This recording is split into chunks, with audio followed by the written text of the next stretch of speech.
नमस्कार दोस्तों, हमारी आज की कहानी है जेठानी ने देवरानी को बनाया घर की नौकरानी। सुना, क्या हाल चाल है रागनी? तू तो आती नहीं आजकल। मैंने सोचा मैं ही जाकर मिल आऊं। रागनी की मासी की बेटी जो दूसरे मोहल्ले में रहती थी, आज उससे मिलने आई थी। हाल चाल तो क्या बताऊं दीदी, आपसे कुछ छुपाया है क्या? हमारे घर के तो बहुत ही हाल है।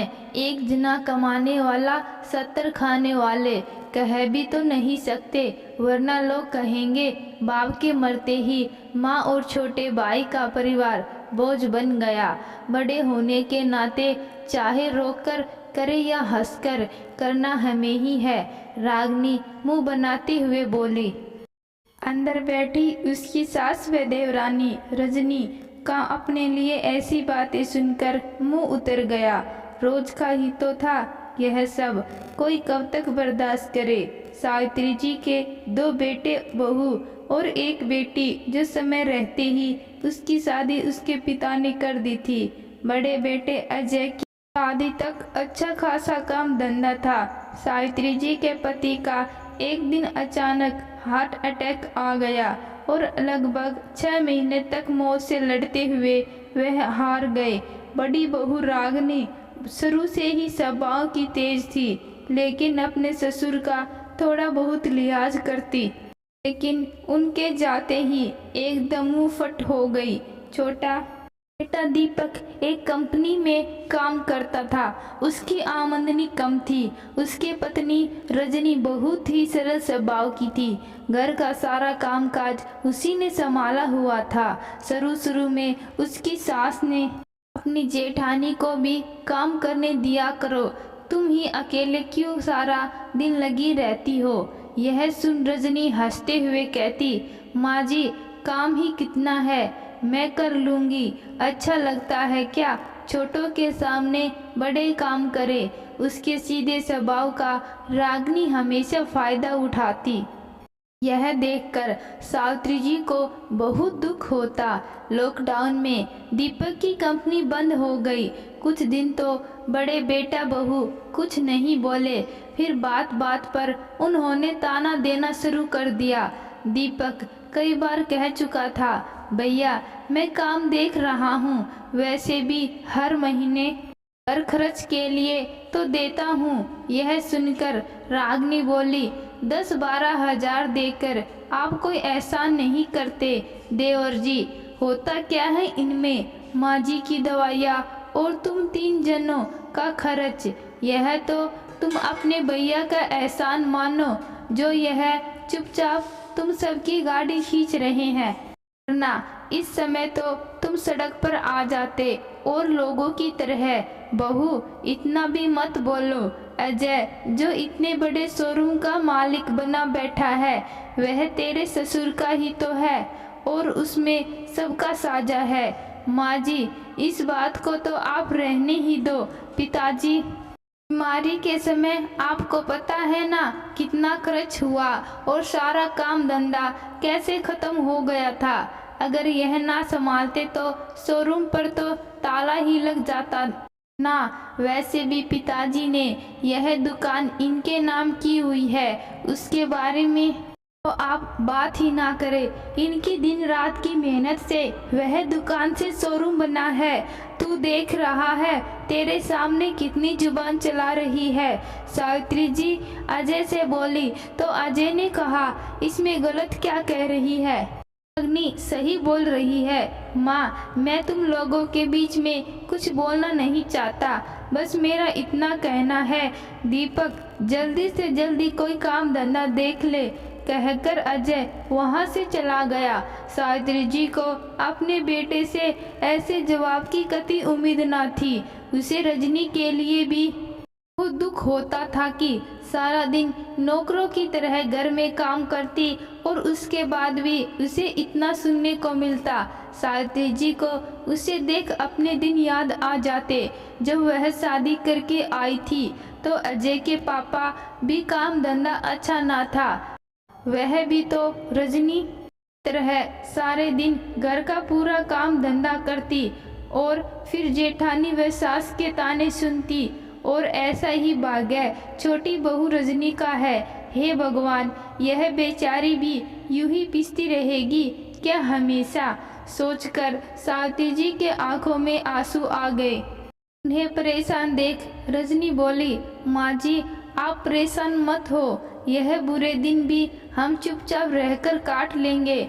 नहीं बहू, मैं नहीं चाहती जो मैंने भोगा तू भी वही सब सहे, हम कर भी क्या सकते हैं। रजनी उदास होते हुए बोली, बहू तूने ब्यूटी पार्लर का कोर्स किया और सिलाई कढ़ाई का डिप्लोमा भी है तेरे पास, और शादी से पहले तुम अपने मायके में सिलाई कढ़ाई का काम भी करती थी, क्यों न तू अपनी सिलाई फिर से शुरू कर दे।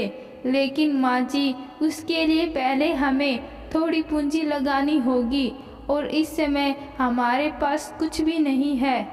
और तू इसकी फिक्र मत कर, थोड़ा पैसा है मेरे पास। हमारी गली के कोने पर ही एक दुकान खाली हुई है, लॉकडाउन के कारण उसका किराया भी सस्ता है, बस तू एक बार शुरुआत कर दे।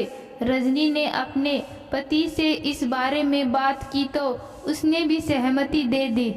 उसके जेठ जेठानी को जब पता चला तो वह बहुत नाराज हुए।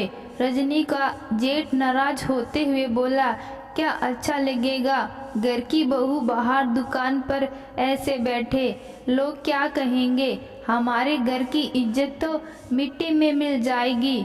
बेटा, लोग घर के खर्च के लिए पैसे नहीं देकर जाते, काम करने में कोई बुराई नहीं है, और कहीं थोड़ी दूर ना जा रही है, पास में ही तो है, अपना बुटीक खोल रही है। वैसे भी दीपक की तनख्वाह कम है, अगर रजनी उसका सहयोग देना चाहती है तो इसमें बुराई ही क्या है। और माँ जी यह अपनी दुकान पर रहेगी तो घर का काम कैसे चलेगा? मैं तो नहीं करूँगी सारा काम अकेले। दीदी आप काम की चिंता ना करें, मैं सारा काम करके जाया करूँगी। अपनी माँ व रजनी का तर्क सुनकर दोनों पति पत्नी चुप हो गए। रजनी 9 बजे तक घर का सारा काम कर अपने बुटीक पर जाती। सावित्री जी भी रजनी की मदद करने के लिए उसके साथ ही चली जाती। वैसे भी रागनी उनसे कम बोलती और जब भी बोलती तो कोई न कोई चुभती बात कहकर उनका मन दुखा देती। 6 दिनों में रजनी का बुटीक चल निकला। लोगों को उसके काम के साथ साथ उसका सरल स्वभाव भी बहुत पसंद आ रहा था। उधर रागनी ने कभी घर का काम तो किया नहीं था। रजनी के बुटीक जाने के बाद एक आधा जो भी उसे काम करना पड़ता उसी से उसकी जान आफत में आई हुई थी। सुबह शाम अब वह इसी बात पर कलह मचाकर रखती कि यह तो महारानी के तरह जाकर अपनी बुटीक पर बैठ जाती है और पीछे से मैं नौकरों की तरह पूरा घर संभालूं। यह कहाँ का न्याय है? रोज सुबह शाम की चिक चिक से परेशान हो। एक दिन जब सब घर में थे, सावित्री जी ने कहा, देख रागनी, मुझे तेरी बात सही लगती है। अब यह तो बुटीक पर जाएगी और कभी बुटीक पर काम ज़्यादा होने की वजह से घर के कामों में देर भी हो सकती है। अब इसका काम ही ऐसा है, इसलिए रोज रोज काम को लेकर होने वाले कलेश से अच्छा है तुम दोनों भाई राजी खुशी अपना चूल्हा चौका अलग कर लो, दोनों अपना अपना घर संभालो, अपना कमाओ अपना खाओ, इसमें एक दूसरे पर भार भी नहीं पड़ेगा। सही कह रही हूँ ना बड़ी बहू? अजय और रागनी को तो बिन मांगे मुँह मांगी मुराद मिल गई थी। उन्हें तो हमेशा से पता था कि इस पूरे घर का खर्च वह ही चला रहे थे। अब तो वह लोग काफ़ी बचत कर पाएंगे। उन्होंने खुशी खुशी सहमति दे दी, लेकिन उनकी यह गलतफहमी कुछ दिनों में ही दूर हो गई। रागनी को खुले हाथ से खर्च करने का शौक था। पहले रसोई का खर्चा तो पक के दिए पैसों से निकल जाता था और अब सारा उन्हें ही करना पड़ रहा था। आज अजय को दीपक के थोड़े पैसों का महत्व समझ में आ रहा था। सबसे ज़्यादा दुखी तो रागनी थी, जिसने आज तक एक कप चाय बनाकर खुद ना पी थी। अब उसे रसोई के साथ साथ पूरे घर का काम करना पड़ रहा था। जब अजय से उसने काम वाली रखने के लिए कहा तो वह नाराज होते हुए बोला, रजनी इतने जनों का काम अकेले करती थी और तुम 4 लोगों का काम नहीं होता। यह तुम्हारे ही बॉय बबूल के पेड़ हैं। अब भुगतो, तुमने अपना नुकसान तो करवाया ही, साथ साथ में मेरा भी। पता है उनके अलग होने से खर्चा कम नहीं हुआ बल्कि बढ़ गया, कहकर वह गुस्से से बाहर चला गया। उधर रजनी घर व बुटीक की जिम्मेदारी बेखूबी संभाल रही थी। उसकी रात दिन की मेहनत से उसके घर की आर्थिक स्थिति पहले से बहुत बेहतर हो गई। दीपक भी घर के कामों में उसे पूरा सहयोग देता। सावित्री जी तो उसे आशीर्वाद देते ना थकती। वो हमेशा कहती, तेरी जैसी बहू पाकर मेरा बुढ़ापा संवर गया।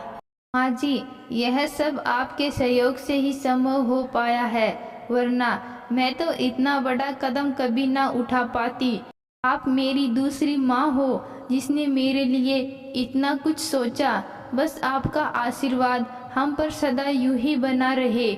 मेरे लिए यह सबसे बड़ी पूंजी है। बस बहू, अपना यह स्वभाव कभी ना छोड़ना। भगवान तुझे यूं ही तरक्की दे, कह सावित्री जी ने रजनी के सिर पर आशीर्वाद रूपी हाथ रख दिया। तो दोस्तों, आज की कहानी आपको कैसी लगी कमेंट बॉक्स में ज़रूर बताना। कहानी अच्छी लगी, कहानी को लाइक शेयर और चैनल को सब्सक्राइब ज़रूर करना। धन्यवाद।